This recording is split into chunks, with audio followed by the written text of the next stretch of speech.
It began as a question. And ended in a silence no one could explain. They had gathered beneath the marble dome of St. Pius Hall, reporters, scholars, clergy, men who fancied themselves lions of doctrine and defenders of ancient truths. Cardinal Ezio Montano stepped forward. They expected a theological debate. But what unfolded was something else entirely. A moment so still, so impossibly still, that even the air in the room seemed to kneel. Pope Leo XIV did not flinch. He did not speak. He only lifted his hand, but before he moved, his shadow moved first. It slipped across the polished floor as though it no longer belonged to him, as though it had waited long enough to lead. A single gasp broke the silence. And then, nothing. Not even a breath. In that moment, doctrine collapsed into dust. Titles, robes, arguments, all swallowed by something older than language. Some called it divine. Others, a trick of the light. But those who were in that room never argued theology the same way again. Before we go deeper, tell us, where are you watching from? Pope Leo XIV, born Robert Francis Prevost, had no ambition for the papacy. He did not climb, he was called. In the narrow alleys of Tonda, Manila, he once shared bread with mothers who had buried sons. He wept not behind stained glass, but in the smoke-stained kitchens of the poor. He was a shepherd before he wore white. And even now, crowned by centuries of power, he carried that silence, the kind you only learn by listening to pain. To the world, he was a paradox, gentle, but unmovable. Silent, but heard by kings. The kind of man whose presence felt like a mirror, reflecting not himself, but the truth in others. Across from him today stood Cardinal Ezio Montano. Montano was no ordinary priest. A scholar of canon law. A golden voice in Catholic academia. He had once authored papers that stirred Vatican councils. He had once been called the mind of Rome. But years had made his mind sharper, and his heart, harder. Once humble, now calculated. Once curious, now performative. Montano had begun trading parables for applause.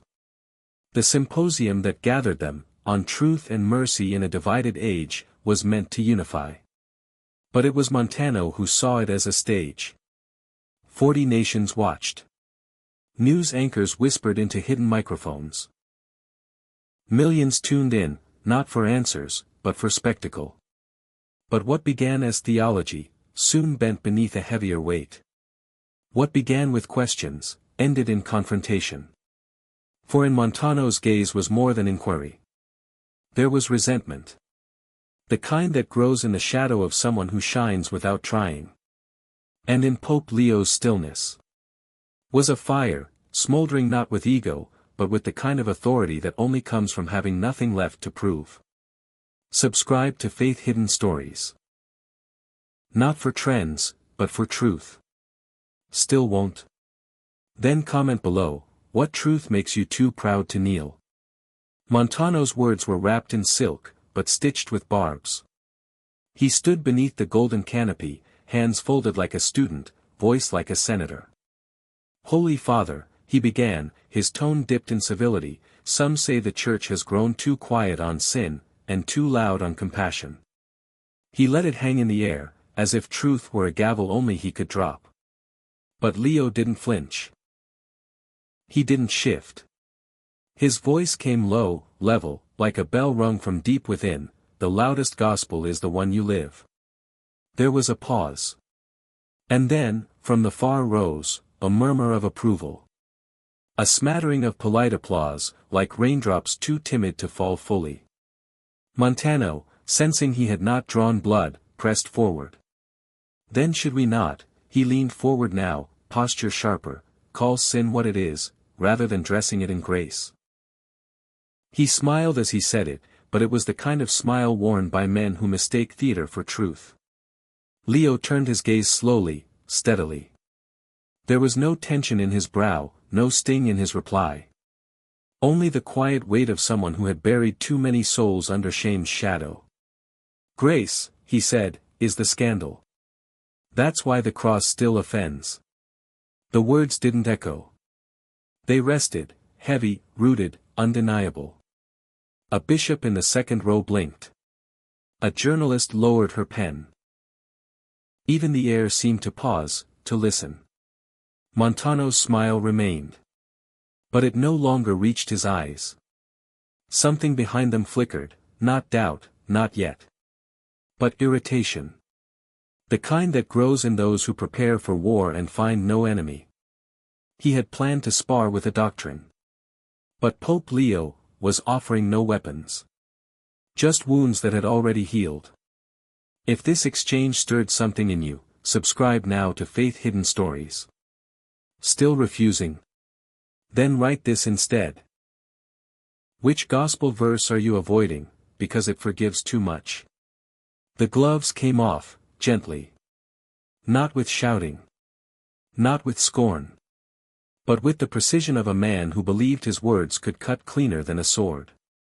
Montano tilted his head, voice smooth but sharpened by intent. Tell me, Holy Father, is the Church still holy if it hugs what the world calls sacred, and the Scriptures call sin? There was no gasp. No shifting in seats. But the room cooled, just slightly. Leo didn't answer right away. He inhaled slowly, as if gathering memory instead of oxygen. Then, with a voice so low it felt like it rose from the stones beneath him, he said, I've buried too many children. Cast out by both the Church and the world. If holiness costs us their blood, we've misunderstood it. A hush settled. And in that hush, he continued, in Tonda, a boy came to me. Thin as paper. He whispered that he feared God. Because his priest feared him. He asked if heaven still had a place for boys like him. 2 weeks later. I attended his funeral. He died still asking if he was loved. The hall stood still, not frozen, but transfixed. Montano didn't speak for a moment. His mouth opened, then closed. Finally, with a measured flick of his wrist, he said, That's emotional, Holy Father. But doctrine is doctrine. It was meant to end the moment. To place a boundary where empathy had crept too far. But Leo did not retreat. He leaned forward, only slightly. His eyes quiet, not accusing. And yet, he said, the word became flesh. Not footnote. A priest in the corner lowered his head. A camera operator forgot to move his lens. And for a brief breathless instant. Doctrine bowed to mercy. Subscribe to Faith Hidden Stories, not for stories, but for soul awakenings. Still won't? Then tell us in the comments, whose tears are you justifying with your doctrine? Montano grew bolder. The polish of diplomacy stripped away, replaced now with a rising strain, the voice of a man whose questions had become weapons. Then what do we teach our youth? He asked, love without limits. Acceptance without change.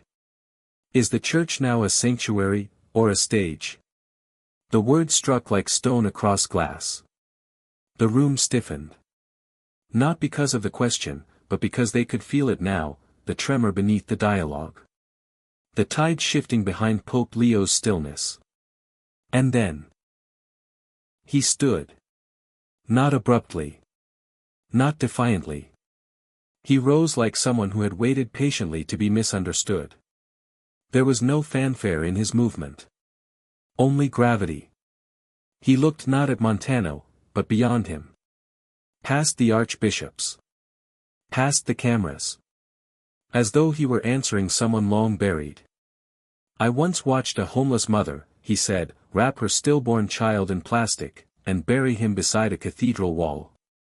No priest came. But heaven did. And then, it happened. He lifted his hand to gesture, but before his fingers moved. His shadow did. It slid forward, slow, deliberate, as though it had grown tired of waiting for the body. Gasps broke the sanctified silence. One cardinal clutched his rosary. A camera shutter snapped once, then stopped, as if even technology feared what it had seen. Montano dropped his notes. He stared at the ground where the shadow had moved. Not ahead of the light, but ahead of the man. And Pope Leo said, softly, clearly. Sometimes, the soul moves before the body catches up. No one spoke. Not even the bold. For in that moment, the air inside St. Pius Hall became a cathedral. If this moment didn't make you pause, subscribe now to Faith Hidden Stories. Still resisting? Then comment below, what shadow are you ignoring in your own walk? Montano's fingers trembled, only slightly. Enough that only those watching closely would notice. But his voice could not hide the fracture. Shaken, but still clinging to authority, he snapped, "You're deflecting with riddles. This isn't poetry, it's policy. Are you supporting heresy or not?" There it was. The line in the sand. But Leo did not step back. Nor forward. He stood as if already on holy ground. "Why," he asked, gently, "do you fear love, that doesn't end in agreement?" Montano blinked. A cardinal shifted. Somewhere, a microphone clicked off, accidentally, or reverently. "You confuse proximity with approval," Leo continued, "and grace, with compromise. But I walk where Christ stood. And he stood between stones, and sinners." The words did not strike. They unraveled. Not just Montano. But the scaffolding around him. The unspoken pride. The clever doctrines built like cages. The audience was dead silent. Not because they were undecided. But because they had just seen something that made argument feel profane. Even Montano sat down. Not in defeat, but in recognition. That whatever war he thought he was winning had never truly begun. This wasn't rebuttal. It wasn't rebuttal at all. It was dismantling, done not with rage, but with truth too sacred to argue with. Truth that stood uncloaked. Not because it needed defense. But because it needed no permission to speak. Subscribe to Faith Hidden Stories, not for explanations, but for discernment. Still won't? Then confess below. Which hard truth are you still weaponizing, instead of weeping over? Pope Leo's tone softened. Not because he had won, but because he never came to conquer. His voice, once steady as stone, now held the warmth of worn hands washing feet. "We are not enemies here," he said. "Not you, not me, not even those you fear." He wasn't looking at Montano anymore. He was speaking to the air. To the ache behind every collar in that room, to the questions lodged inside every robe, to the ghosts of those who had left the church not because they stopped believing, but because they stopped being seen. He turned to the crowd. And the weight of centuries seemed to rest on his shoulders like vestments sewn by angels and grief. "The church does not lose its voice by whispering to the wounded," he said. "It loses it, when it shouts over them." Silence. Not the tense kind.